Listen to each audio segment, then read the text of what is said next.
शिक्षाविद जो मेरे सम्मुख बैठे हैं, मैं आप सबको नमन करता हूं।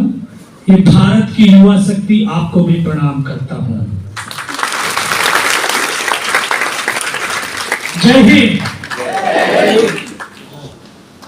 ये भारत माँ के बेटे और बेटियों की आवाज नहीं है, क्योंकि भारत माँ ने बेटे और बेटियां पैदा नहीं की। भारत माँ ने तो सिंह और शेर पैदा किए। तो जब ये सिंह और शेर दहाड़ते हैं तो 100-100 किलोमीटर दूर खड़ा हुआ दुश्मन भी थर्राता है। तो जय हिंद, जय Hind. Thank you so much. इसी तरह से आपका जोश जीवन पर्यंत बना रहे।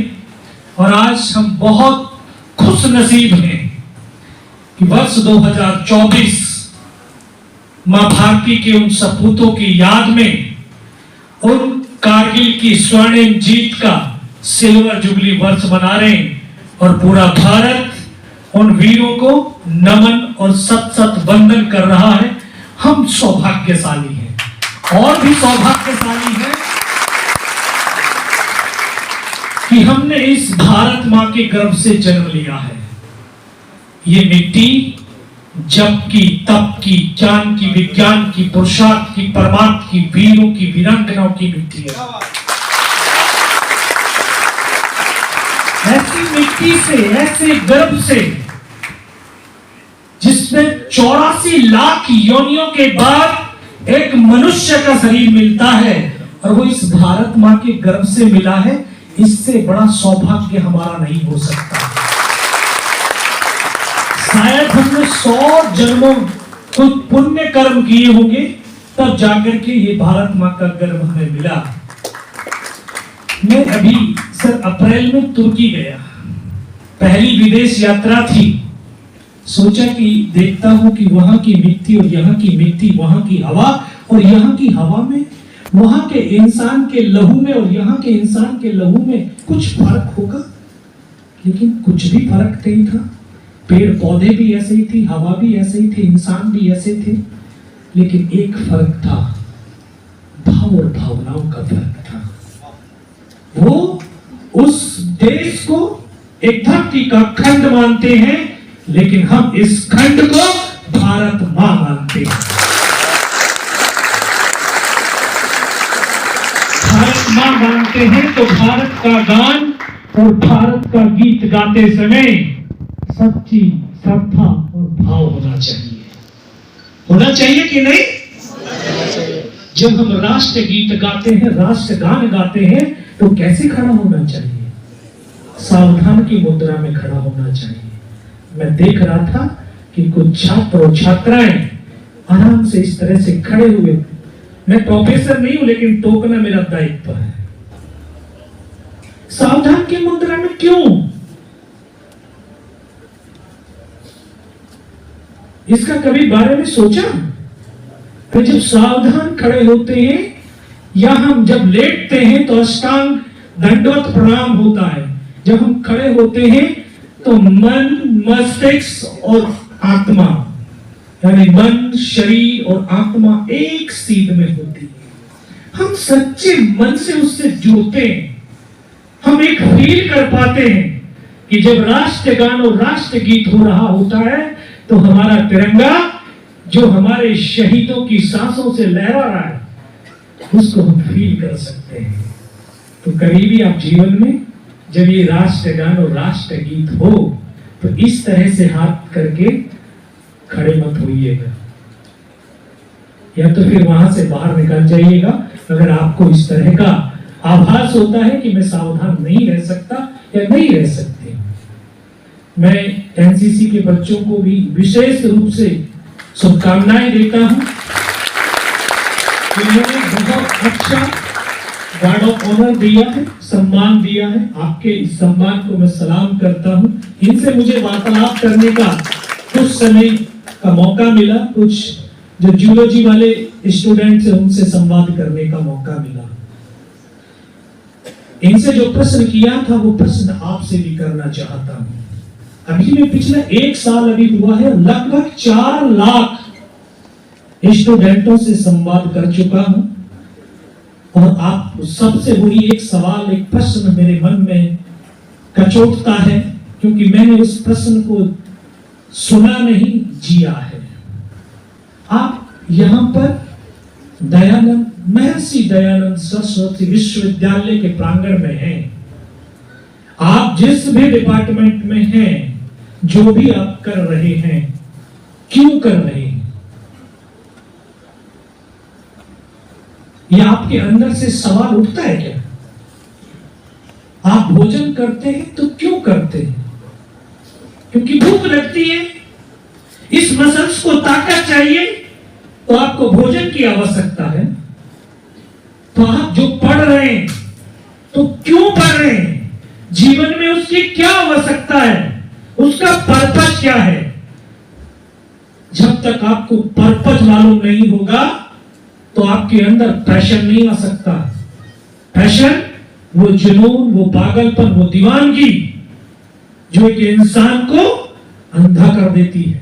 अंधा वो सिर्फ एक दिशा देख सकता है, दूसरी दिशा नहीं देख सकता। और जब पागलपन होता है, दीवानगी होती है, तो उसका परफॉर्मेंस किस उच्च कोटि की पराकाष्ठा को पार कर सकता है, ये शायद आपको अनुभव नहीं है। आपके अंदर वो शक्ति, वो सामर्थ्य, वो ऊर्जा है जो आप अपने कार्य की परफॉर्मेंस को इतनी हाई लेवल पर ले जा सकते हैं। और जहां आपका परफॉर्मेंस उच्च क्वालिटी का होगा, वहां आपके अंदर क्या होगा?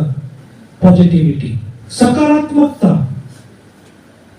और जब सकारात्मकता जीवन के अंदर होती है तो जीवन में डिसिप्लिन आता है, और जब डिसिप्लिन जीवन के अंदर आता है तो डेडिकेशन आता है, दृढ़ संकल्पित हम होते हैं। तो ये जीवन में अपने आप से पूछिए, ऐसा नहीं कि वो मेरा दोस्त पढ़ रहा है तो मुझे भी पढ़ना है। अभी जो 4 लाख का जो आपको एक आंकड़ा दिया, इसमें से 3 लाख वो जो डॉक्टर बनने की तैयारी कर रहे हैं, जो इंजीनियर बनने की तैयारी कर रहे हैं, उनसे ये सवाल था।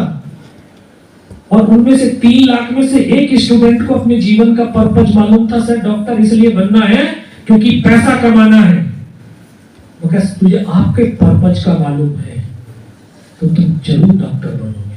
बाकी का क्या जवाब था? डॉक्टर किस लिए बनना है? मम्मी ने बोला है।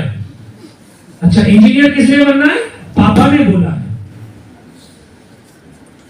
तो आप अपने जीवन का पर्पस, क्योंकि मैंने उस पर्पस को 6th क्लास में प्राप्त कर लिया था। 6th क्लास के अंदर कितनी उम्र होती है? 10-11 साल। 10-11 साल में इस जीवन का पर्पस मालूम हो गया था कि फौज में जाना है, लेकिन क्यों जाना है यह भी मालूम था कि युद्ध लड़ना है। जबकि 10 साल के बच्चे को युद्ध की ABCD नहीं मालूम होती है, लेकिन वो भाव और भावनाएं कैसे हृदय के अंदर जागृत हुई, क्योंकि जो हम इन आंखों से देखते हैं, कानों से सुनते हैं, हमारे हृदय के मन मस्तिष्क के अंदर उसी तरह के भाव जागृत हो पाते हैं, उसी तरह की इमेज हमारे माइंड में बनती है। और परमात्मा ने ये माइंड एक ऐसी शक्ति दिया है, ऐसा दर्पण दिया है, कि ऐसा यहां पर अमृत का सागर दिया है कि जो चीज आपके यहां पर अंकित होती है, माइंड उसी तरह की एनर्जी हार्मोन्स के रूप में हमारी बॉडी में संचारित कर देती है। और वही जब हमारे बॉडी के अंदर वो हार्मोन्स, वो एनर्जी संचारित होती है, वैसे ही भाव और भावनाएं हमारे बनने शुरू होते हैं, वैसा ही बिहेवियर हमारा बनने लगता है। जब बिहेवियर बनता है तो हमारी पर्सनैलिटी और कैरेक्टर वैसे ही बनते हुए चले जाते हैं। मैंने 6th क्लास में एक योद्धा की कहानी को पढ़ा कि हिंदुस्तान का ऐसा सैनिक जो अकेले पाकिस्तान के 8 पैटर्न टैंकों को ध्वस्त कर देता है और नौवे पे निशाना लगाते लगाते मां भारती की गोद में सो जाता है। ये छात्र नाम जानते हैं? नहीं जानते। क्रिकेटर अभी जो है IPL में किस किस ने कितने रन बनाए होंगे जानते हैं ना? जानते हैं। कौन सी मूवी किस हीरो की आने वाली है जानते हैं, बिल्कुल जानते हैं, क्योंकि हमने अपने जीवन के आदर्श कुछ इस तरह के ही चुने हुए हैं। जब हमारे जीवन के आदर्श इस तरह के होंगे तो हम तो उन्हीं के बारे में जानने की जिज्ञासा करेंगे। हम उनके बारे में जिज्ञासा थोड़ी करेंगे जानने की कि जिसकी बदौलत हम घरों में आराम से चैन की नींद सोते हैं और अपने कॉलेज में आराम से पढ़ पाते हैं। ऐसों के बारे में चिंता करने की आपको क्या आवश्यकता है? वो पागल है ना, बॉर्डर पे खड़ा है, उसको पूरे देश की और युवाओं की चिंता है कि यार मैं रहूं या ना रहूं, लेकिन मेरा राष्ट्र रहना चाहिए, मेरा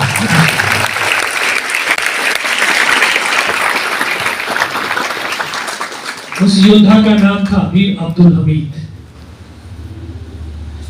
मेरे जीवन का आदर्श था वो 21 साल का नौजवान जो 1971 में टैंक से टैंक की लड़ाई लड़ता है और पाकिस्तान की एक पूरी स्क्वाड्रन, एक स्क्वाड्रन में 14 टैंक होते हैं, पूरे 14 के 14 टैंकों को उड़ा देता है, लेकिन वो भी मां भारती की गोद में सो जाता है। फक्र और गर्व इस देश को तब हुआ जब वो पाकिस्तानी कमांडर हिंदुस्तान आया और उसकी मां के चरणों को छू करके कहा, मां तूने बेटा नहीं एक शेर को पैदा किया है।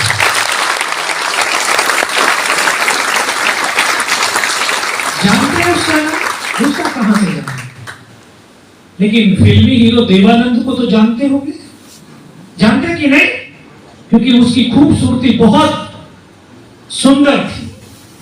कभी इस सेकंड लेफ्टिनेंट अरुण खेत्रपाल नाम था उसका, उसके फोटो को देख लेना, देवानंद से भी कहीं ज्यादा सुंदर था। वो मेरे जीवन का आदर्श था, उस आदर्श को जीता हुआ बड़ा हुआ। क्योंकि आप भी अपने कैरियर के सपनों को जी रहे होंगे, नहीं देख रहे हैं, सिर्फ सपनों को देख रहे हैं, आप जी नहीं रहे। जिस दिन जीना शुरू करोगे ना, उस दिन जब जिया कैसे जाता है, हृदय से, सोल से, आत्मा से, और आत्मा सोल ये तो परमात्मा का अंश है। जब हमारे सपनों में परमात्मा शामिल हो गया तो दुनिया की कोई ऐसी ताकत नहीं है कि आपके सपनों को साकार होने से कोई रोक सके। मैं 6th क्लास से फौजी हूं, एक युद्ध लड़ रहा हूं, इस स्वप्न को जीता रहा, बढ़ता रहा, पढ़ता रहा, 11th पास किया, 12th में आया ही था, मात्र 16 साल 5 महीने की अवस्था, और फौज में भर्ती होकर के चला गया।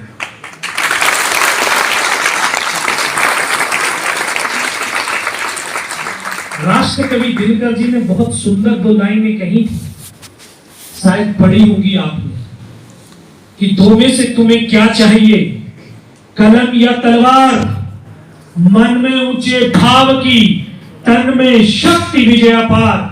अगर हमारे तन और मन के अंदर जीतने की सामर्थ्य है, शक्ति है, विश्वास है, दृढ़ संकल्प है, तो आप अपनी कलम से भी हिंदुस्तान का नया अध्याय लिख सकते हो, जिस तरह से एक सैनिक अपनी बंदूक की गोली से नया अध्याय लिखता है।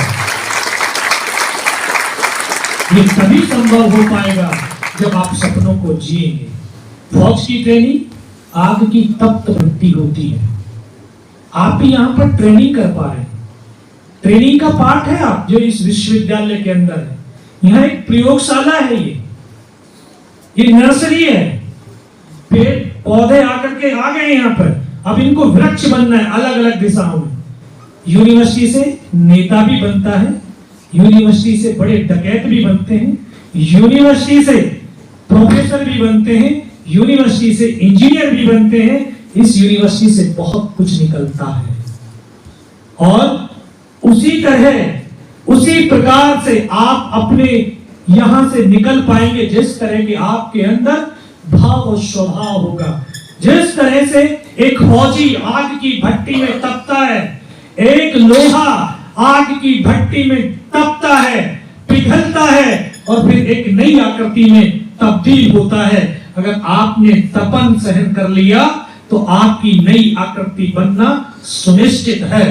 अगर आपने तपन को सहन नहीं किया, तो आप जिस अवस्था में हैं वैसे ही रह पाएंगे। फौजी उस आग की तपन में 9 महीने तपता है, क्योंकि एक सिविलियन बच्चा है, उसको फौजी बनाना है, तो उसके भाव और भावनाओं को 9 महीने की तपन से एक फौजी के रूप में तब्दील कर देते हैं। और फौजी को इस राष्ट्र का विश्वास और भरोसा होता है, क्योंकि जब वो वर्दी पहनता है, जैसे भी आईजी सर ने कहा, ये वर्दी कपड़ा नहीं राष्ट्र होती है।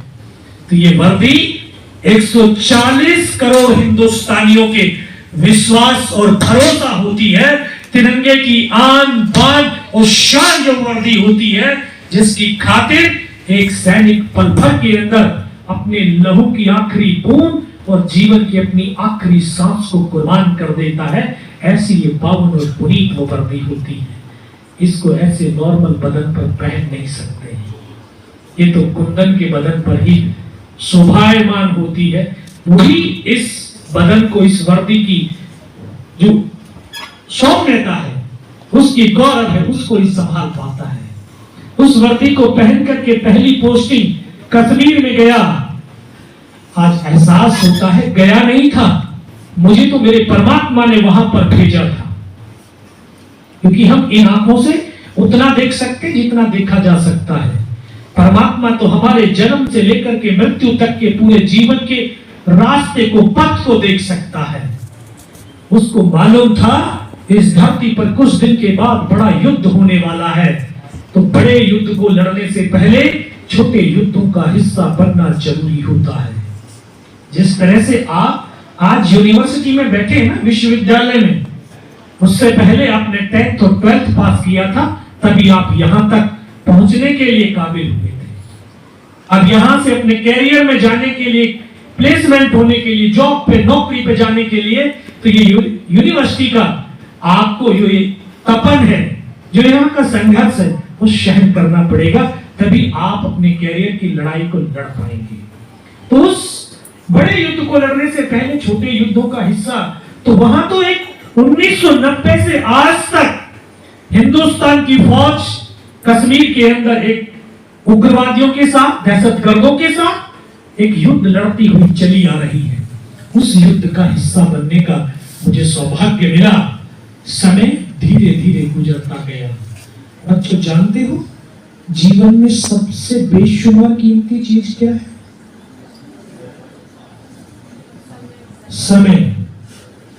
समय जीवन की सबसे बेशुमार कीमती चीज है। आपके पेरेंट्स, आपके टीचर्स, आपके और गार्जियंस हर समय आपको यही बताते होंगे, बच्चों पढ़ लो, ये समय है, समय बर्बाद ना करो। सच है। आज का ये समय, आज के ये पल, कल पूरी दुनिया की दौलत को ला करके किसी के कदमों में डालोगे तो पूरी दुनिया की दौलत से आज के इन पलों को खरीद नहीं पाओगे। और दुनिया में इतना बड़ा कोई धावक नहीं हुआ कि आज के इन पलों को कल दौड़ करके पकड़ सके। और इस समय की बहुत बड़ी विशेषता है कि जो व्यक्ति, जो इंसान इस समय के साथ, इसकी गति के साथ कदम से कदम मिला करके चला, ये समय उसको उसके लक्ष्य तक पहुंचाता है।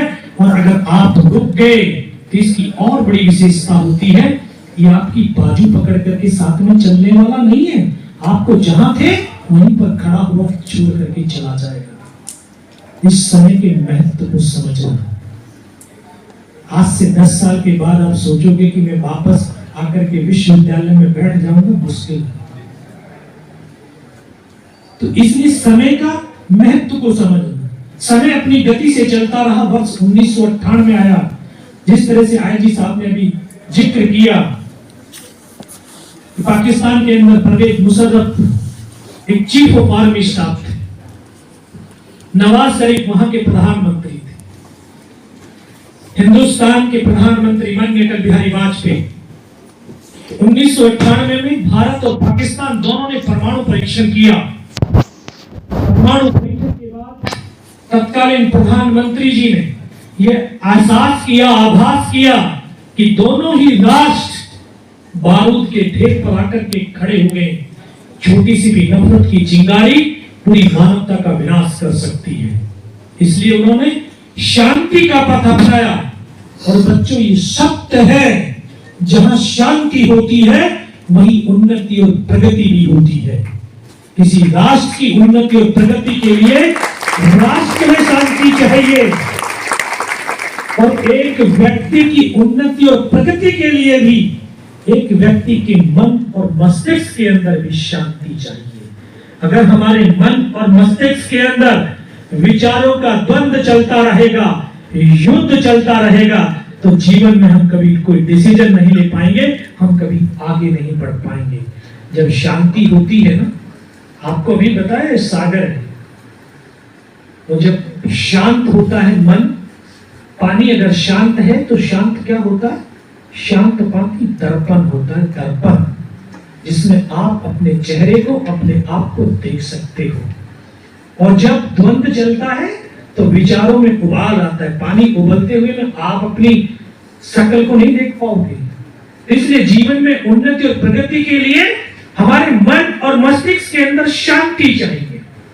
उसी शांति को स्थापित करने के लिए भारत सरकार ने समझौता एक्सप्रेस शुरू किया, लाहौर बस यात्रा शुरू किया। लेकिन पाकिस्तान का जनरल परवेज मुशर्रफ वो नहीं चाहता था दोनों मुल्कों की आवाम के बीच शांति हो, सौहार्दपूर्ण वातावरण बने, दोनों मुल्क तरक्की की राह पर अग्रसर हो। तो उसने कारगिल, बटालिक, दराज, तोतुक ऐसे सेक्टर, ऐसी जगह जहां पर सर्दियों में -60 डिग्री टेम्परेचर होता है। कल्पना कीजिए -60। राजस्थान में सिर्फ एक डिस्ट्रिक्ट चूरू है जहां पर माइनस में टेम्परेचर जाता है, बाकी कहीं नहीं जाता है। कहीं जाता है क्या? यहां पे कितना होता है मिनिमम टेम्परेचर? 4-5 डिग्री मुश्किल से। जब 4-5 डिग्री जाता है तो हम अपने बिस्तरों से नहीं निकलते हैं, और ना निकलने की हम जो है चेष्टा करते हैं। लेकिन आपके शहर के, प्रदेश के, देश के बेटे और बेटियां उसी -60 डिग्री टेम्परेचर में खड़े होकर के दिन रात अपने कर्तव्य और दायित्व का पालन करते हैं, ताकि देश का ये युवा पढ़ लिख करके अपने इस राष्ट्र को सशक्त और समृद्ध बना सके। आप अपने कैरियर के बारे में सोच सके और अपने कैरियर को बना सके।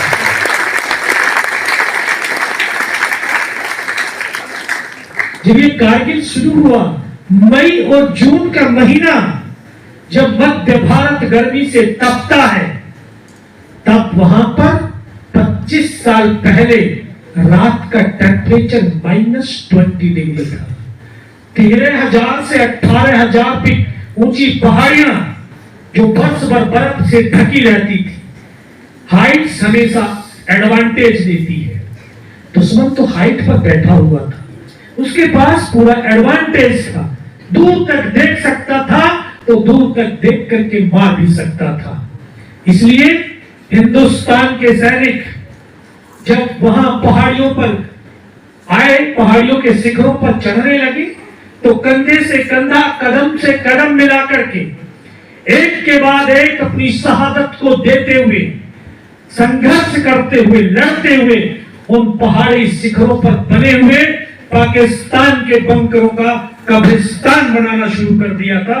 और ये पूरे विश्व के अंदर हर देश ने ये कहा कि जहां पर ये पाकिस्तान की फौज बैठी है, अगर दुनिया यहां पर हिंदुस्तान की फौज बैठी होती तो दुनिया की कोई ऐसी ताकत नहीं थी, इन पहाड़ियों को कोई खाली करा लेता।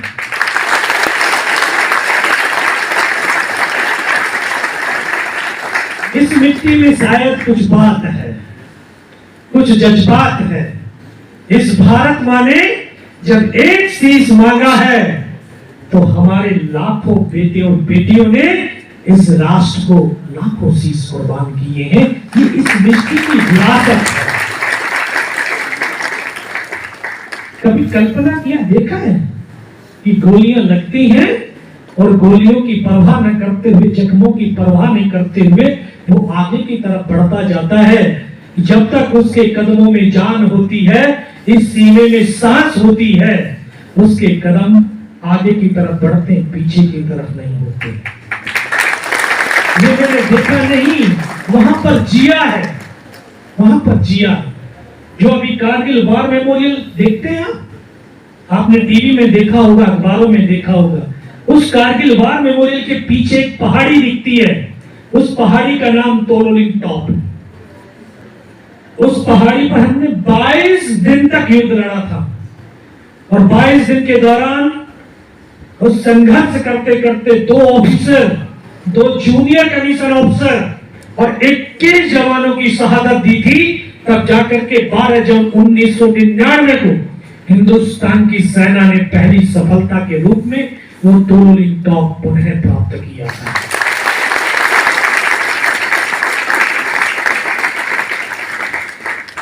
अभी मैं एक यूनिवर्सिटी में था तो वहां प्रोफेसर कहने लगे, सर फौजी और सिविलियन में क्या फर्क है काम की दृष्टि से? काम की दृष्टि से मैं कहा सर एक फर्क है जो मुझे दिखाई देता है कि आज हमने अचीवमेंट कर लिया एज ए सिविलियन, तो हम क्या करेंगे? अभी 4-5 दिन एंजॉय करते हैं, रेस्ट करेंगे आराम से, बहुत मेहनत करी है, उस दिन के बाद फिर दोबारा से सोचेंगे काम करने के बारे में।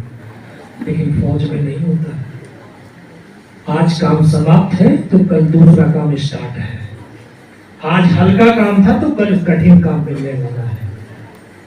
तो ये तोलोलिंग जैसे कैप्चर हुआ, अभी हम नीचे उतरे ही थे कि टाइगर हिल को फतेह करने का टास्क दे दिया गया। और टाइगर हिल द्रास सेक्टर की सबसे ऊंची चोटी थी जिसकी ऊंचाई लगभग 17,000 फीट। उस पहाड़ी को पुनः प्राप्त करने के लिए एक विशेष टीम का पुनर्गठन हुआ, जिसको सिविल भाषा में कमांडो टीम, फौजी भाषा में घातक प्लेटून कहते हैं। आपको एक चीज और बताना चाहता हूं कि व्यक्ति की पहचान किसी ओहदे या रैंक से नहीं होती है। व्यक्ति की पहचान उसके कर्म, उसके कार्य से होती है। जो आप बहुत देर से बड़ी विस्मित भरी निगाहों से देख रहे हो ना कि यार ये कोई शक्तिशाली व्यक्ति आकर के खड़ा हो गया है, मैं कोई शक्तिशाली व्यक्ति नहीं हूं। आप लोगों की तरह मां के गर्भ से पैदा हुआ एक किसान और जवान का बेटा हूं। कोई अलग से शक्तियां नहीं है, कोई मेरी पहचान नहीं थी। तब तक सिर्फ एक पहचान थी कि मैं 18 ग्रेनेडियर ब्राउ कंपनी नंबर 5 प्लाटून के नंबर 1 सेक्शन का नंबर 1 जवान हूं, इतनी पहचान थी। लेकिन उस 22 दिन की लड़ाई के दौरान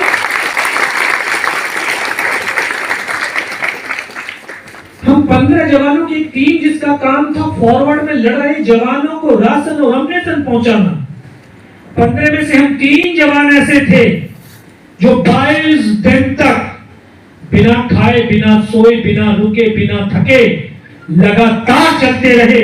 और उसी काम से हम तीनों जवानों की पहचान बनी कि ये तीनों जवान फिजिकली और मेंटली बहुत स्ट्रांग हैं। इनको इस कमांडो घातक प्लेटून के अंदर शामिल किया जाए। इस तरह से मुझे उस टीम का हिस्सा बनने का सौभाग्य मिला। सुबह 5:30 बजे 25 से 30 किलो वजन उठा करके दिन भर चलते थे, रात को 2:30 बजे ऊपर पहुंचते थे, 2 घंटे में नीचे भी आते थे। उस घातक प्लेटून को टाइगर हिल टॉप के ऊपर सबसे पहले हमला करना था। पूरी रणनीति बनाई, युद्ध नीति बनाई, प्लानिंग किया। जीवन में कभी प्लानिंग तो बना करके रखना है। प्लानिंग जीवन में प्लानिंग होती क्या है? ये तो आउट ऑफ सिलेबस चल रहा है ना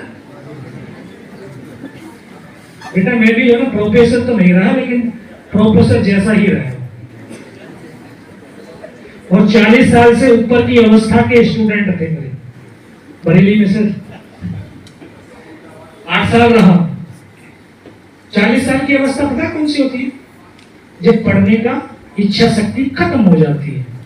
लोग सोचते हैं सर बाल उड़ गए, सफेद हो गए। अब मेरी पढ़ने की उम्र थोड़ी है, अब तो मेरे बच्चों की पढ़ने की उम्र है। लेकिन उनको भी पढ़ाया है।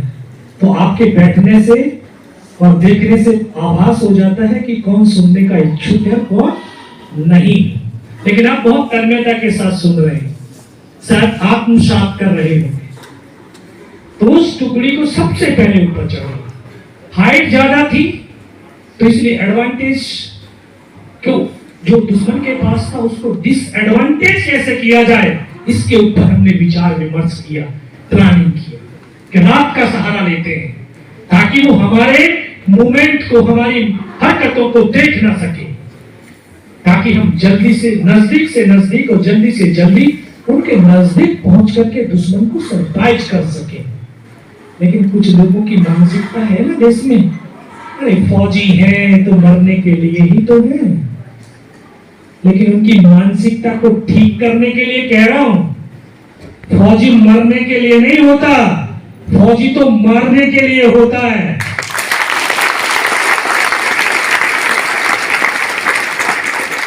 इसलिए रात भर चलते थे, दिन भर बिना किसी मूवमेंट के चुपचाप पत्थरों में पड़े रहते थे, फिर रात भर चलते थे। जितनी देर अभी आपसे वार्तालाप करते हो गया, इतनी देर अगर बैरिक से कमरे से बाहर खड़े हो जाएं तो चेहरे की स्किन फट करके खून टपकना शुरू हो जाता था। हिंदुस्तान के ये सैनिक चेहरों से टपकता हुआ खून की बेपरवाह करते हुए, दुश्मन की भारी गोलाबारी को पार करते हुए उस टाइगर हिल टॉप के शिखर की तरफ बढ़ते रहे, चढ़ते रहे, संघर्ष करते रहे। 2 रात और 1 दिन का सफर तय करने के बाद तीसरी रात का वो मंजर आज मेरी आंखों के सामने ऐसे दृश्यता है, शायद कल की ही तो बात है। 25 साल हो गए। सुबह का वक्त होने वाला था, बिल्कुल 90 डिग्री की चट्टान जिस पर चढ़ना असंभव सा प्रतीत हो रहा था। इधर उधर देखा तो रस्सियों के सहारे हमने चढ़ना शुरू किया। जब इंसान रस्सियों से चढ़ रहा होगा, पत्थरों में चढ़ रहा होगा तो पत्थर तो गिरेंगे, उनकी आवाज भी होगी। इंसान है तो चुपचाप तो चलेगा नहीं, इंसानों की भी आवाज होगी। हमारी आवाज पत्थरों की आवाज, दुश्मन के जो अगल बगल दोनों तरफ बंकर बने हुए, उसमें बैठे हुए पाकिस्तानियों की नींद खुल गई होगी। उन्होंने सोचा होगा कि हिंदुस्तान की फौज तो हमारे करीब आ गई है।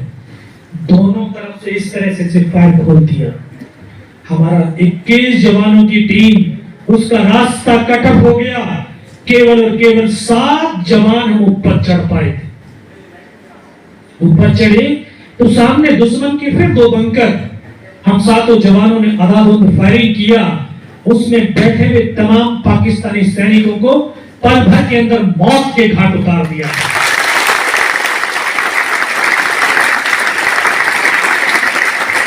यहां से टाइगर हिल टॉप मात्र 50-60 मीटर रहा होगा, और टॉप पर तो उनकी एक कंपनी का डिप्लॉयमेंट, एक कंपनी की स्ट्रेंथ 150 और हम केवल 7। लेकिन बिना खौफ, बिना डरे, धैर्य के साथ, साहस के साथ, निडरता के साथ उनके साथ लड़ते रहे। और लड़ते लड़ते ऐसी परिस्थितियां आई कि एक कदम आगे रखते हैं तो हेड शूट है, और एक कदम पीछे रखते हैं तो हेड शूट है। मरना निश्चित हो गया था। लेकिन मैं नमन करता हूं उस देश की माओ को जो अपने बेटे और बेटियों को संस्कार स्वरूप कहती हैं कि सीने का दूध पिलाया है, सीने पर गोली खाना कभी पीठ पर गोली नहीं खाना। आज ये हिंदुस्तान के बेटे और बेटियां अपने मां के वक्तव्य को सार्थक करने के लिए सीमा पर खड़े होकर के सीने पर गोलियां खाते हैं। मेरे नौजवान साथियों, कभी भविष्य में किसी सैनिक का पार्थिव शरीर देखने का सौभाग्य मिल जाए तो उसके कफन तिरंगे को हटा करके देखना, उसके सीने पर आपको गोलियों के निशान मिलेंगे, पीठ पर आपको एक भी निशान मिलने वाला नहीं।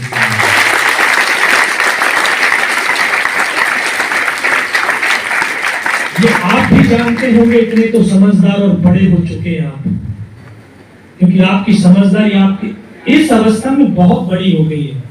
पेरेंट्स अगर कुछ कहते हैं ना, अरे मम्मा आपको नहीं पता, ऐसे नहीं होता, ऐसे होता, नहीं कहते क्या? कहते हैं, क्योंकि ज्यादा समझदार हो गए। लेकिन इतने भी समझदार हो गए होंगे ना कि ये तो पता है ना, इस धरती पर जिसने जन्म लिया उसकी मृत्यु निश्चित है, मरना है। लेकिन कैसे मरना है? बुज़दिल और कायर और डरपोक की तरह नहीं, क्योंकि हमारी माओ ने और इस भारत मां ने हमें कायर और बुज़दिल पैदा नहीं किया, हमें तो सिंह ने और शेर पैदा किया है, मरना है तो चुनौतियों से लड़ करके मार करके मरना होगा, तभी हम अपनी मां को गौरवान्वित महसूस करा पाएंगे। तो ये सोच लिया मरेंगे, 3 तरफ से घिरे हुए, 3 तरफ से गोलियों की बौछारें चल रही थी। लड़ते लड़ते 5 घंटे हो गए और 5 घंटे के बाद फिर ऐसे दृश्य, ऐसे चित्र मेरे सामने आए जो आज तक सिर्फ आपने फिल्मों में देखा होगा कि गर्दनें कटती हैं, धड़ चलते हैं। मैंने उन पलों को देखा नहीं, जिया है। मुझे वो पल आज भी याद है जब मैं सर से लेकर के पैर तक लहूलुहान था और नाक से खून की धार बह रही थी। मेरा साथी मुझे फर्स्ट एड करने लगता है, उसको यहाँ पे गोली लगती है, उसका यहाँ से पूरा सर निकलता हुआ बाहर हो जाता है। उसको ऐसे हाथ पकड़ा, सर क्या हुआ, लेकिन एक शब्द तक नहीं बोल पाया। इसे मेरी बगल में बैठा मेरा ट्रेनिंग का साथी रूममेट, उसको बोला, अनंतराम सर को तो गोली लगी क्या? ये उसका आखिरी शब्द था। उसको सीने में गोलियां लगती हैं, फेफड़ों से खून की फुहारें छूटते हुए गोद भरा करके लेट जाता है। एक साथी आगे आता है, वहीं पर एक और बम गिर जाता है, उसकी यहाँ से गर्दन कट करके जमीन पर गिरती है। चारों तरफ खून की बौछारें थी। बिना सर के उधर 2 कदम तक चला, फिर जमीन पर गिर गया। एक और साथी आगे बढ़ा और वो वहां पर गिरता है, उसके दोनों हाथ दोनों पैर कट करके अलग जाते हैं। इस तरह से एक एक करके मैंने अपने साथियों को अपनी आंखों के सामने मां भारती की गोद में सोता हुआ देखा है। उनकी तरफ से तो मैं भी मर चुका था। कई कमांडर, उसने बोला इनको रिजेक्ट तो करो, इनमें से कोई जिंदा तो नहीं है। पाकिस्तान के जवान हमारे जवानों की बॉडियों में जब गोलियां मारते थे तो बॉडियां ऐसे उछलती थी ऊपर की तरफ। सामने वाले को मारा, उसकी बॉडी उछली, बगल वाले को मारा, उसकी भी बॉडी उछली। मैं इस तरह से बड़ा हुआ था। उसने फर्स्ट में यहाँ पे गोलियां मारी, मैं देख रहा हूँ कि धुआं निकल रहा है। फिर पैर में गोली मारी, यहाँ से भी धुआं निकल रहा है। उस गोली की पीड़ा को, दर्द को चुपचाप बड़ा सहता। को यकीन हो गया कि इनमें से कोई जिंदा ही नहीं। फिर उन्होंने अमानवीय क्रूरताओं का तांडव शुरू किया। हमारे जवानों की बॉडियों में बूट की ठोकरें, पत्थर मारने लगे ताकि ये बॉडियां छत विछत हो जाएं। गालियां देने लगे। ये भी सब कुछ बड़ा सहता रहा, देखता रहा। बहुत देर के बाद फिर उस कमांडर ने बोला कि हिंदुस्तान का नीचे जो पोस्ट है उसके ऊपर हमला कर डालो और इन हिंदुस्तानी सैनिकों के हथियार उठाओ। जब हमले वाली बात मेरे कानों तक पड़ी तब मुझे लगा आज तो मेरी पूरी टीम खत्म हो जाएगी। तब ऊपर वाले से एक प्रार्थना करी, एक अरदास करी कि मुझे सिर्फ इतने जिंदा रख दे कि मैं अपने साथियों तक सूचना दे सकूं ताकि उनकी जिंदगी बच जाए। और बच्चों, ये बिल्कुल सत्य है। अगर हम सच्ची श्रद्धा, सच्चे समर्पण, सच्ची निष्ठा के साथ उस ईश्वर अल्लाह वाहिगुरु को याद करते हैं, वो शक्ति तो साक्षात आपके सामने आकर के खड़ी हो जाती है। बस वो विश्वास करके चुपचाप पड़ा रहा। दोबारा से पाकिस्तान के जवान गोलियां मारने लगे, हथियार उठाने लगे। जब उस सामने वाले को फिर दोबारा से गोली मार रहा था, तब इस मन और मस्तिष्क के अंदर एक विश्वास पैदा किया कि अगर इसने सर और सीने में गोली नहीं मारी, चाहे मेरे हाथ पैर दोनों ही काट करके क्यों ना ले जाए, मैं उफ तक नहीं करूंगा और मैं जिंदा भी रहूंगा। और आज उसी विश्वास की बदौलत आपके सामने भी खड़ा हूं।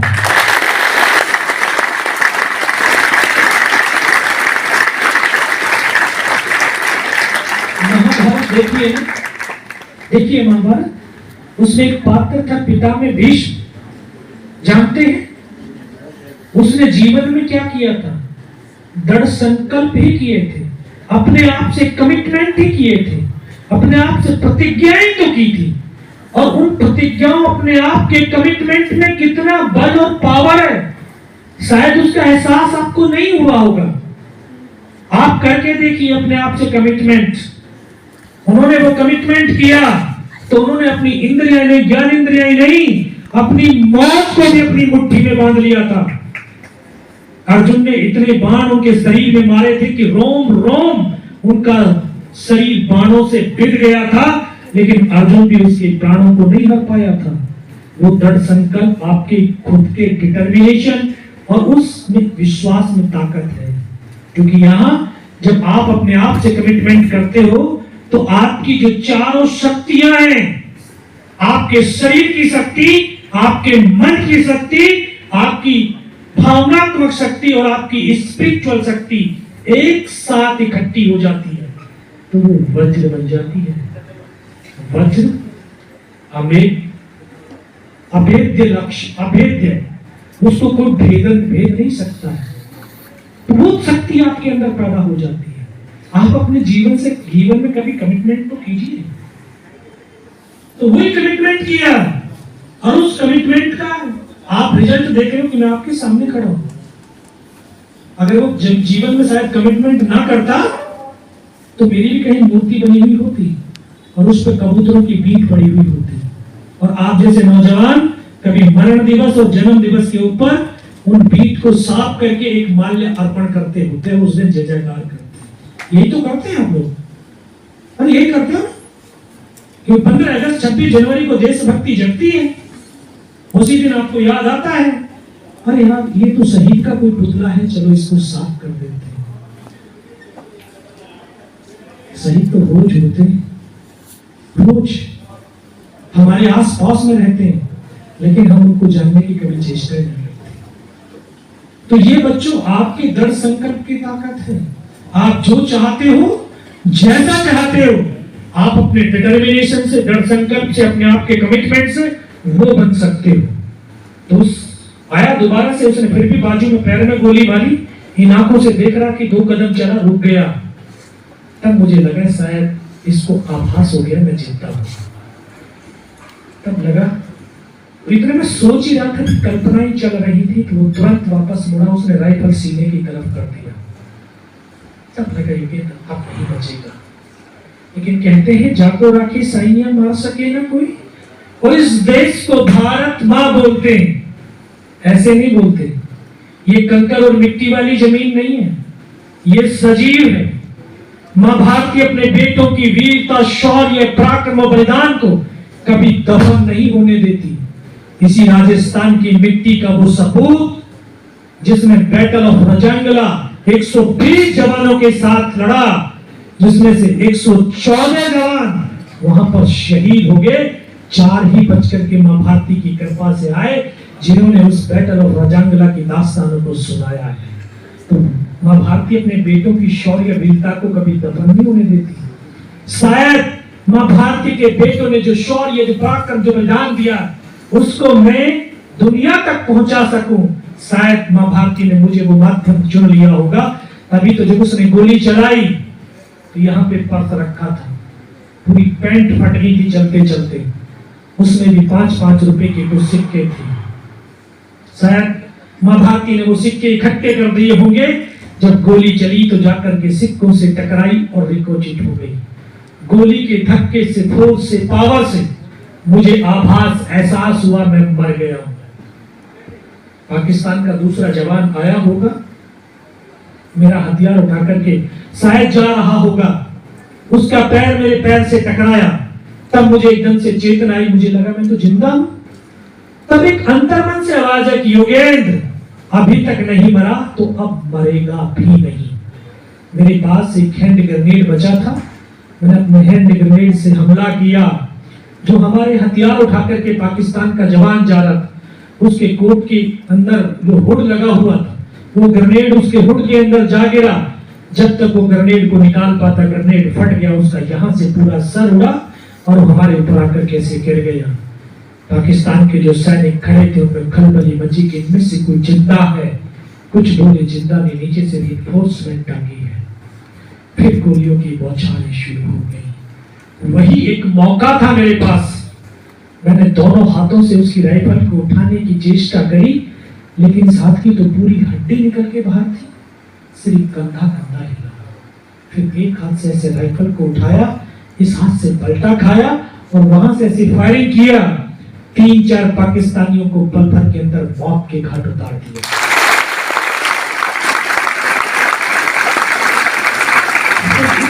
पलटा खाया, दूसरे पत्थर, तीसरे पत्थर, 4-5 जगह से फायरिंग किया।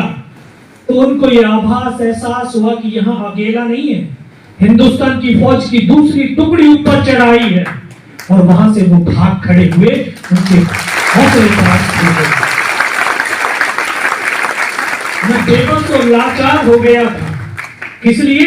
क्योंकि इस पैर की पूरी मसल्स निकल के बाहर थी, इस हाथ की पूरी हड्डी निकल के बाहर थी, चल नहीं सकता था। लेकिन फिर भी हताश और निराश नहीं हुआ। फिर क्रोध करता हुआ, खिसकता, रेंगता, फायर करता हुआ 4-5 मीटर उन पाकिस्तानी सैनिकों के पीछे गया।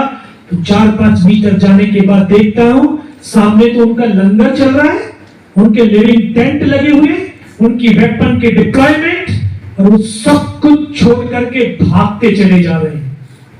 बहुत देर तक वहां पर पड़ा हुआ देखता रहा। फिर मस्तिष्क के अंदर फिर पागलपन छाया। शुरुआत में बोला कि पागल, फौजी पागल ही होते हैं, सच में पागल होते। फिर वो पागलपन छाया कि यार नहीं योगेंद्र, तुम्हें नीचे जाना है, अपने साथियों को बचाना है। हिम्मत टूटने लगी थी, लेकिन फिर हिम्मत को कटोरा, खट्टा किया। फिर खिसकते खिसकते, रेंगते रेंगते फिर अपने उन साथियों तक पहुंचा जहां पर वो शहीद हो रखे थे। उनके पास पहुंचते फिर मन में ख्याल आया, देख इनमें से कोई जिंदा तो नहीं है। आकर के देखने लगा तो किसी का सर निकला हुआ बाहर था, किसी के पूरे फेफड़े निकले हुए बाहर थे। एक एक को गोद में रख करके रोता रहा। बहुत देर रोया। कभी रोए बच्चों जीवन में? रोने के बाद क्या फील होता है? जो सच में आंसुओं से, मन से रोया होगा, उसको आभास और एहसास होगा कि वो बहुत हल्कापन फील करता है। क्यों? रोना कोई कायरता नहीं है, रोना कोई बुजदरी नहीं है। रोना एक थेरेपी है। जैसे लाफ्टर एक थेरेपी है, वैसे रोना भी एक थेरेपी है। और जब हम रोते हैं तो हम अपने आप से कनेक्ट होते हैं। हम क्या है बेटा? क्या है हम? नहीं मालूम। हम ये शरीर या ये बॉडी नहीं है। हम एक सोल है, एक आत्मा है, जिसको ये शरीर कुछ दिन के लिए इस धरती पर काम करने के लिए दिया है। हम शरीर नहीं है। आज हमारा जीवन इसलिए भारीपन फील होता है, हम अपने जीवन में भारीपन इसलिए फील करते हैं क्योंकि हम इस शरीर से कनेक्ट हैं। जब आप इस शरीर से नहीं अपनी सोल से कनेक्ट होगे तो आपका जीवन बड़ा हल्का फुल्का नजर आएगा। और जब हम अपने आप उस सोल की बात करते हैं तो हम परमात्मा की बात करते हैं। जब रोते रोते जब मैं अपने आप से कनेक्ट हुआ तो अपने परमात्मा से कनेक्ट हुआ, और जब परमात्मा से कनेक्ट हुआ तो सुदर्शन चक्रधारी से कनेक्ट हो गया। और तुरंत आवाज आई, योगेंद्र बेटे इस नाले से नीचे की तरफ चला जा। क्योंकि ये 19 साल का लड़का जिसकी 2 साल की सर्विस, चारों तरफ डेड बॉडी पड़ी हुई है, वो भी छत बिछत अवस्था में, जिसको ये पता नहीं कि हिंदुस्तान किधर है, पाकिस्तान किधर है, जाना है तो कहां जाना है। जब उस सुदर्शन चक्रधारी ने रास्ता दिखाया, 500 मीटर उस पहाड़ी पर लुढ़कता हुआ नीचे आया, फिर अपने साथियों को इन्फॉर्म किया, तो उसके बाद फिर कमांडिंग ऑफिसर तक पहुंचाया गया। शाम हो गई थी, लहू इतना बह गया था कि दिखाई देना बिल्कुल बंद हो गया था। तब कमांडिंग ऑफिसर ने बोला, बेटा मेरे को पहचान कर ले, कौन? साहब आवाज सुनाई दे रही, दिखाई कुछ नहीं दे रहा। तेरा कमांडिंग ऑफिसर कर्नल खुशहाल चंद ठाकुर। जय हिंद साहब, बहुत तेज सर्दी लग रही है। हमने टेंट के अंदर लेटाया, 3-4 स्टॉप चलवाई, थोड़ी सी गर्मी महसूस हुई। मगर साहब थोड़ा सा पानी पिला दो। जबान हटने लगी थी बारूद की वजह से। डॉक्टर ने शायद सुन लिया होगा, दौड़ करके आया, उसने थोड़ा सा ग्लूकोज पिलाया, थोड़ी सी एनर्जी महसूस हुई। तब उन्होंने कहा, कुछ बता सकता है? मैं कहा, हाँ साहब बता सकता हूँ। तब ऊपर की तमाम इंफॉर्मेशन, ऊपर की तमाम घटनाक्रम से उनको अवगत कराया। उसके बाद ऐसे बातें करते करते फिर लास्ट में पूछते हैं, जवान की रिक्वायरमेंट क्या है बेटा? साहब जवान की रिक्वायरमेंट 90 और फील्ड पट्टी की है, क्योंकि जो एक कमांडिंग ऑफिसर होता है पिता तुल्य होता है। माता और पिता सबसे पहले बच्चे से क्या पूछते हैं? बेटा भोजन किया कि नहीं किया? तो वो भी एक पिता थे। मतलब खाने के लिए पर्याप्त मिलता है? सब भूख ही नहीं लगती। 72 घंटे से भी ज्यादा का समय हो गया था। ये पार्ले जी वाले बिस्किट का पैकेट, एक बड्डी बियर, सिर्फ आधा बिस्किट का पैकेट खाया था, आधा तो बैलेंस था। सब भूख नहीं लगती। ऐसे कहते कहते तभी डॉक्टर ने इंजेक्शन लगा दिया। फिर मुझे पता नहीं मैं कहां पर हूं। 3 दिन के बाद होश आया, देखा ऊपर पंखा चल रहा है, पता चला श्रीनगर हॉस्पिटल में हूं। वहीं पर सूचना मिली, मुझे अवगत कराया कि उसी रात को दोबारा से हमारी फौज ने उस टाइगर हिल टॉप के ऊपर हमला किया और बिना किसी कैजुअल्टी के उस टाइगर हिल टॉप के ऊपर विजय पताका लहराया।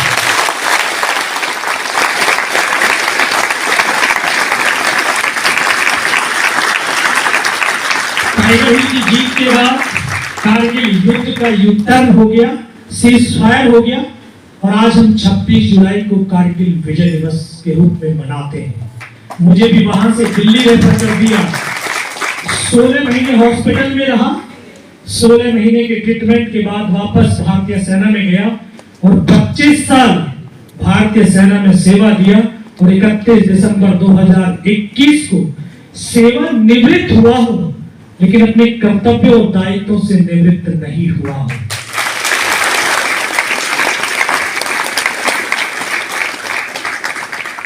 उस 10 और 11 साल की अवस्था में उस जीवन का भी पर्पज मालूम था। आज 45 साल की अवस्था में भी जीवन का पर्पज मालूम है, क्योंकि ये पर्पज ही मुझे पैशन दे रहा है और इसी से मुझे प्रेरणा मिल रही है। और तभी तो इतनी घायल अवस्था कि इस बॉडी को लेकर के मैं देश के हर कोने में जा पा रहा हूं, क्योंकि ये मन की शक्ति है। हम मन से सब कुछ जीत सकते हैं। अगर मन में आपने जीत लिया तो दुनिया की कोई ताकत ऐसा नहीं कि आपको इस प्रत्यक्ष रूप से कोई हरा सके। मन के क्षेत्र में जीतना बहुत जरूरी है। आप थोड़ी सी समस्याएं आती है, थोड़ी सी बाधाएं आती है और आप अपने आप को हताश और निराश कर देते हैं। गीता देखा? गीता की चित्र पुस्तक देखिए, देखा? पहला ही पृष्ठ पे उसमें जो है एक चित्र आता है। कौन सा? उसमें श्री कृष्ण भगवान रथ लेकर के खड़े हैं और गीता का ज्ञान दे रहे हैं। दोनों तरफ क्या है? दोनों सेनाएं खड़ी है। यह दिखता है। इस चित्र को आपने 1000 बार देखा होगा, लेकिन ये चित्र ने हमें अपने जीवन को जीने की एक शिक्षा दी। कभी उसके बारे में सोचा? क्या शिक्षा देता है? इसलिए पढ़ने के लिए मत पढ़ो, सीखने के लिए कुछ पढ़ो। वो शिक्षा देता है कि जब इंसान हताश निराश हो जाए, मन अपने लड़ने के हथियारों को डालने पर विवश हो, तो अपने इस जीवन की डोर अपने जीवन के सारथी को सौंप देनी चाहिए। और हमारे जीवन का सारथी कौन है? हमारे माता पिता और हमारे शिक्षक हमारे जीवन के सारथी हैं।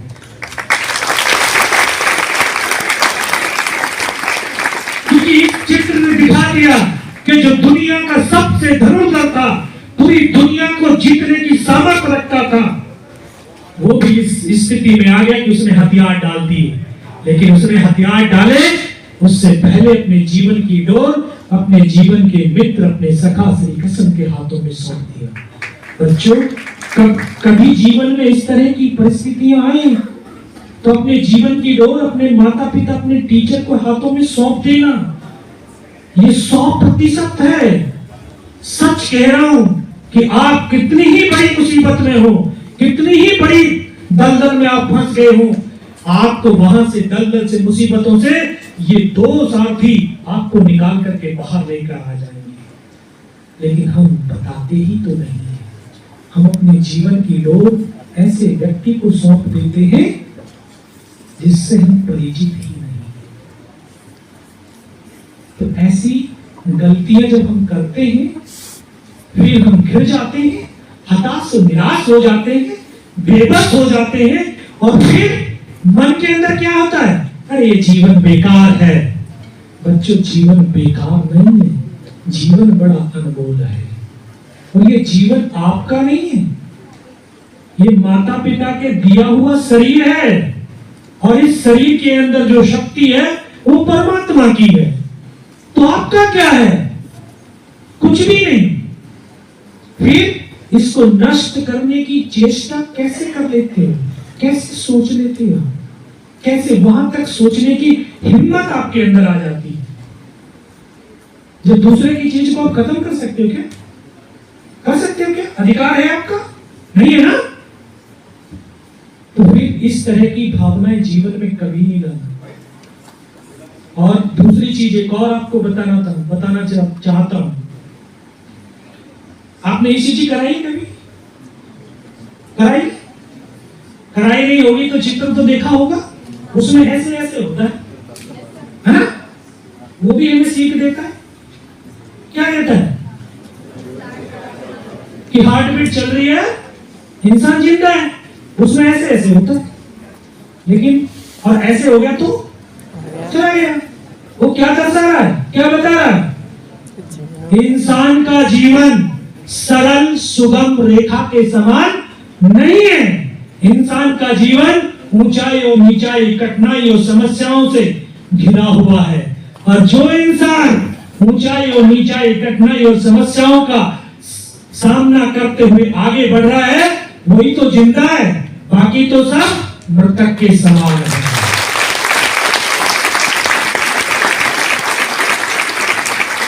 पूरी दुनिया भारत पर गर्व करती है, भारत युवाओं का राष्ट्र है। सच है ना? युवाओं का राष्ट्र है। 65% युवा है। लेकिन दुर्भाग्य एक है, इस 65 में से 80% को ये पता नहीं सूरज कितने बजे निकलता है। मालूम है? ये जो अभी वीडियो बना रहे हैं ना, ये अभी जाकर के यहां से इंस्टा पे डालेंगे, रील डालेंगे। डालोगे बेटा, डालोगे। मेरे पास घूम फिर करके आ जाते हैं। इस यूनिवर्सिटी के भी कुछ लोग मेरे से जुड़े हुए, ठीक है? और हम रात को 2-2:30 बजे तक रील पे लाइक चेक करते रहते हैं। लाइक नहीं आ रहे, अगर लाइक नहीं आए तो डिप्रेशन आ जाएगा। मुझे तो कोई पसंद ही नहीं करता। आपकी रील की लाइक से आपको पसंद करेगा कोई? आपकी इतनी जो है वैल्यू है। अरे आपकी वैल्यू तो वो होनी चाहिए कि रील बनाने की आपको जरूरत नहीं, आपको कोई इस सोशल मीडिया पे सर्च ना करे, आपको तो गूगल पे सर्च करे, इतनी काबिलियत होना चाहिए।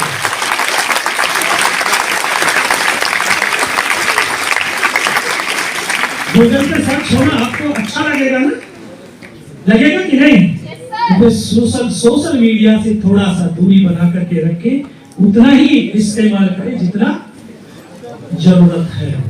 लेकिन जरूरत से ज्यादा हम जा रहे हैं। तो ये पूरी दुनिया क्यों कहती है कि ये भारत युवाओं के पास, आपके पास वो शक्ति, वो सामर्थ्य, वो सोच, वो ऊर्जा है कि युवाओं का जिस तरफ नजर उठेगी उस तरफ इस राष्ट्र की तकदीर और तस्वीर बनेगी। आपके अंदर वो सामर्थ्य है। तमाम भारत की युवा शक्ति आपको प्रणाम करते हुए जो शिक्षक गण बैठे हैं उनके चरणों में नतमस्तक होकर के नमन करते सिर्फ 2 लाइन कह करके अपनी वाणी को विराम दे रहा हूं। अच्छा, ये तो सुना होगा ना, जीवन ही सांस है, सांस ही जीवन है। सुना है ना? कितनी बार सांस लेते हैं हम 1 मिनट में? 72 बेटा, वो तो हार्ट बीट है। 16 से 20 12 to 15 हम 15 से 17 बार सांस लेते हैं। तो औसतन आयु 65 से 70 वर्ष है। 65 से 70 वर्ष। अगर हमने इन सांसों को साध लिया और अपनी आज की इस लाइफ स्टाइल को अगर हमने चेंज कर लिया तो आपके जीवन में इतने बड़े बड़े चमत्कार होने वाले हैं जिसकी आपने कल्पना नहीं करी है। आप रात को 11, 10:30, 11 के बीच में सो जाइए, सुबह 4 से 4:30 बजे उठ जाइए। उठ करके थोड़ा सा प्राणायाम, योग, ब्रीदिंग एक्सरसाइज कीजिए और दिन की शुरुआत कीजिए। मैं क्यों कह रहा हूं भाई 4, 4:30 बजे क्या ऐसा है? अरे पूरी ब्रह्मांड की तमाम जो पॉजिटिव एनर्जियां हैं हमारे घर, वो खजाना आता है कि लूट लो। लेकिन 2:30 बजे तक तो मोबाइल में थे, कहां से लूटेंगे? अभी तो नींद के मजे लूट रहे हैं। तो हमारा, क्योंकि जब कॉलेज का टाइम होता है उससे 2 घंटे पहले उठते हैं और फिर जब रात तक जगोगे तो पेट साफ नहीं होगा, गैस बनेगी, सर दर्द होगा, उबासियां आएंगी, मन में सकारात्मक भाव नहीं आएंगे, तो आप उस दिन में कुछ सीख नहीं पाओगे। अगर आप 4, 4:30 बजे उठ करके उस प्राणायाम योग से अपना दिन की शुरुआत करते हो तो आपके एक पॉजिटिव एनर्जियों में आपका मिलन होता है और पॉजिटिव एनर्जियों से आपका पॉजिटिव ऑरा बनता है। ऑरा समझते हैं? साइंस इसको क्या कहती है? मैग्नेटिक क्षेत्र। आध्यात्म इसको कहता है ऑरा। आप सबका भी ऑरा है और ऑरे की पता है प्रभावी कितना दूर तक होता है? 1 किलोमीटर से लेकर के 100 किलोमीटर तक। नरेंद्र मोदी जी का 20 किलोमीटर है ऑरा। वो पॉजिटिव एनर्जियों का पुंज हम अपने आप अंदर ग्रहण कर सकते हैं। वो ऐसे हो सकता है। तो ये सांसों के तराने, जिसने सांसों को साध लिया उसने मन को साध लिया, जिसने मन को साध लिया उसने इस मस्तिष्क को साध लिया और मस्तिष्क सद गया तो शरीर सद गया, शरीर सद गया तो ये जीवन सद गया।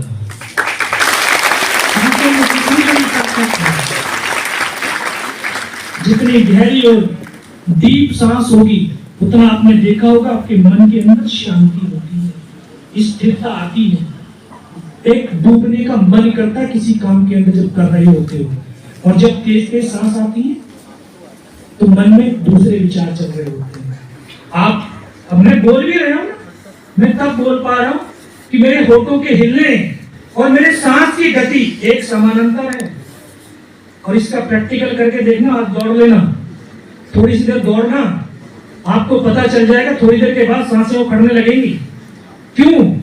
क्योंकि आपके कदमों की गति से आपकी सांसें नहीं चल रही हैं।